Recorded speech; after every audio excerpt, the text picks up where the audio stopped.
ঋতুর পালা বদলে আবারও দরজায় কড়া নাড়ছে শীত, সঙ্গে আসছে আনন্দ উচ্ছ্বাসে ভরা বিয়ের মৌসুম। চারদিকে সাজ সাজ রব, নাচে গানে ভরপুর আনন্দের উৎসব। আর এই উৎসবের প্রাণ বলিউডের সে জমজমাট বিয়ের গানগুলো। কিন্তু জানেন কি, যার সিনেমার গান ছাড়া অসম্পূর্ণ বিয়ের আসর, সেই বলিউড ভাইজান সালমান খান নিজে এখনো বসেননি বিয়ের পিড়িতে। প্রেম এসেছে, থেকেছে, আবার হারিয়েও গেছে অভিনেতার জীবনে। ঐশ্বরিয়া থেকে শুরু করে ক্যাটরিনা ক্যাফ, প্রতিটি প্রেমের গল্পই যেন এক একটি ব্লকবাস্টার, কিন্তু শেষ দৃশ্যটা সবসময় ছিল এক।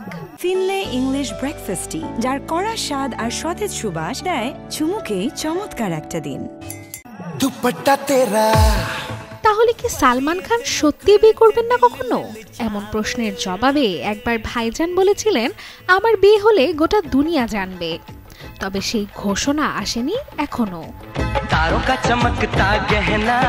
কেউ বলেন ভাইজান কাজ নিয়ে ব্যস্ত, আবার কেউ ঠাট্টায় বলেন ওই ব্যস্ততাই বিয়ের সবচেয়ে বড় অজুহাত।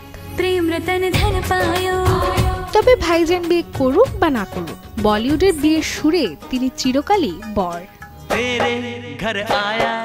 Desk report, channel 24।